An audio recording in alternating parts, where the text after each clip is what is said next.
Magandang araw mga kaibigan. Pag-usapan natin ngayon itong latest pahayag ni Yusek Claire Castro. Dati palaban siya palagi sa mga Duterte. Nagkaroon pa sila ng word war. BP Sara between Claire Castro. Mainit ang sagutan nila bago nag-eleksyon. Ngayon, after election, nakakapagtaka. Para bang isang himala. Biglang bumait si Yusek Claire Castro kay BP Sara.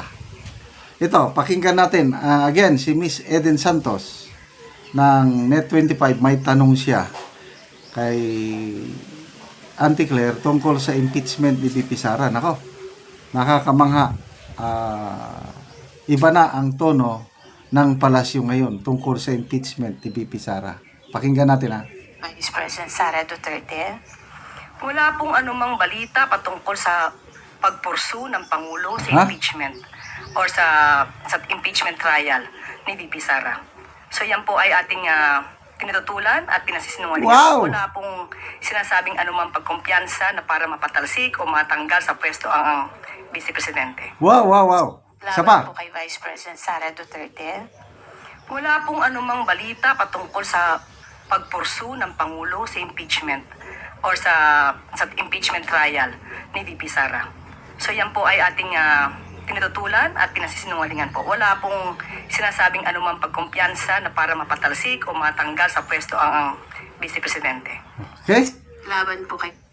Diba? Bigla silang bumait ngayon.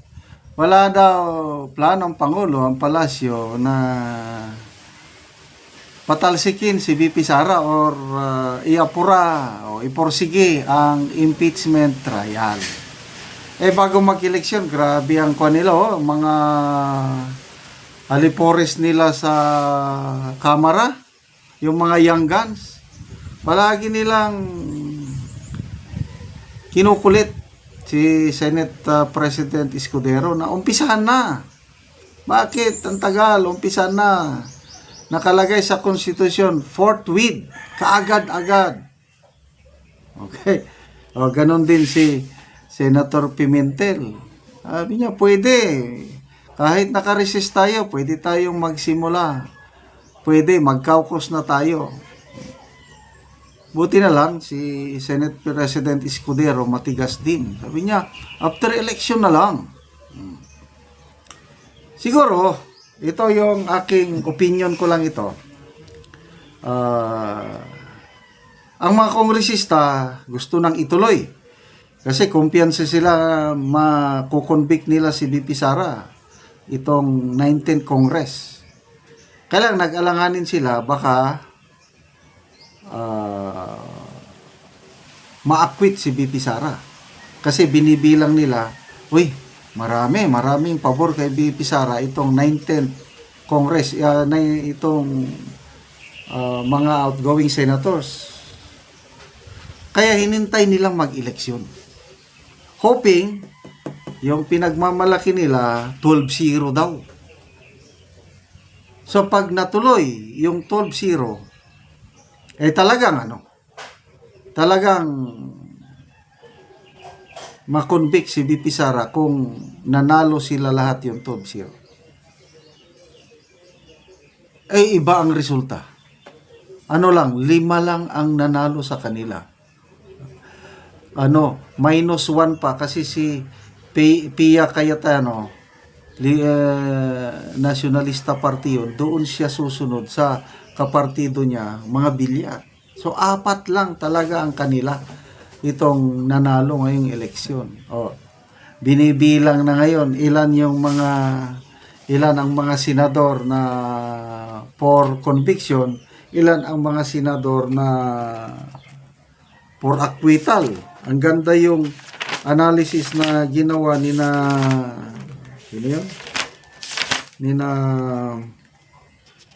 Professor Malo Tiquia. Sana ba yung listahan ko?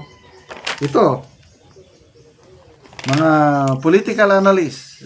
Isa si UP Professor Dr. Reginald Ugadan plus si Professor Malutikia plus News 5 analyst sina Ed Lingaw.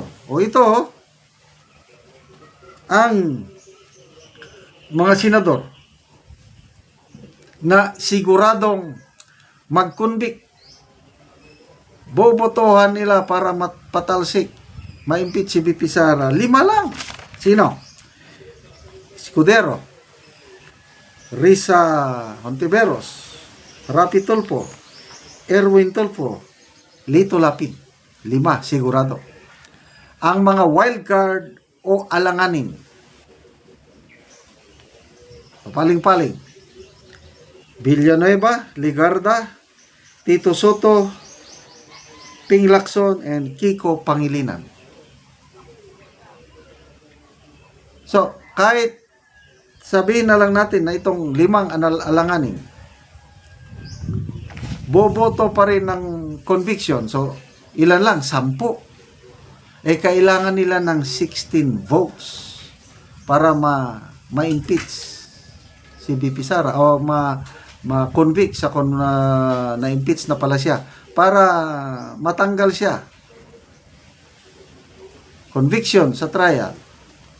Di talo pa rin. Ito yung mga senador na identify ng mga political analyst na boboto sa acquittal ni VP Sara. Ilan sila? 14. Sino sila? GB Ejercito, Jingo Estrada, magkapatid. Dahil sa karanasan nila sa kanilang ama, ayaw na nila yun dahil dumaan ang ama nila ng ganyan. So, magkapatid na Ejercito. Cayetano Alan Peter. Kita nyo yung suporta ni Senator Alan Peter Cayetano sa Senate hearing. Sino ba? Gatchalian. Ito yung mga teammates ni Senator Subiri. Robin Padilla, Mike Villar, Subiri, Go, Bato, Marcoleta, Aimee, Cayetano, Pia, Villar, Camille, and Bam Aquino. Bakit Bam Aquino? Dahil endorse siya ng Iglesia ni Cristo.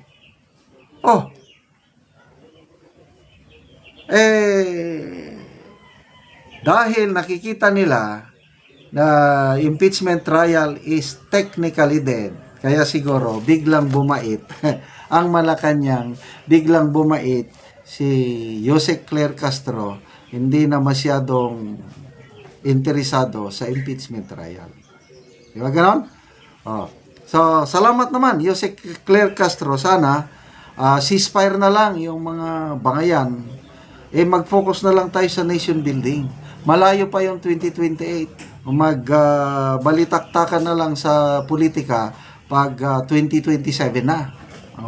Ngayon, 2025 up to 2027, focus lang muna tayo paano matulungan ang mga naghihikaos na mamamayang Pilipino. Okay.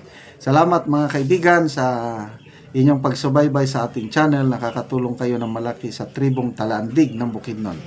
Ang sweldo natin sa channel na ito ay tinutulong sa tribo.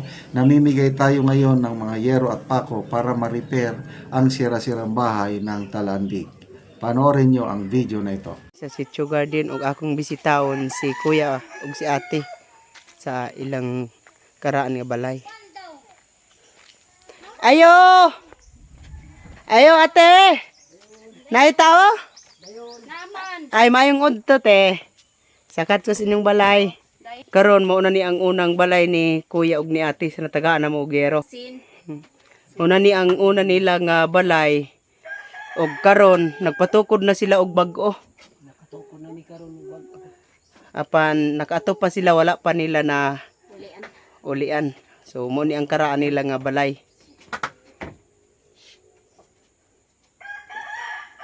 Mo na ni ang karaan nga balay ni kuya. Kay nakatukod na kog balay. Oo. Kay nakaabot na man gyud ang gihinabang sa kuha. Oo. Dako gyud akong pagpasalamat. Oo. So atong bisitahon niya ang imong balay nga bag-o nga ipatukod ya. Atong bisitahon. Karon bisitahon namo ang balay ni ate ug ni kuya. Og karon nakakuha na gyud sila, nakapatukod na sila og bag-ong balay. Og nindot na gyud ang ilang atop. Maayo na gyud nga lantawon. Wala pa gid mahuman. Natupan pa. Natupan pa. Pasalamat gid mi kay posible ulan pa. O karon ate kuya unsa inyong maistorya nga nindot na kaayo inyong balay nakatukod na mo og bag-o. Pasalamat mi karon sa Ginoo kay nakaabot ni karon ang kuan hinabang sa amoa. Ug salamat pud sa nagabidyo nga hatag niya diri sa amoa nga hinabang.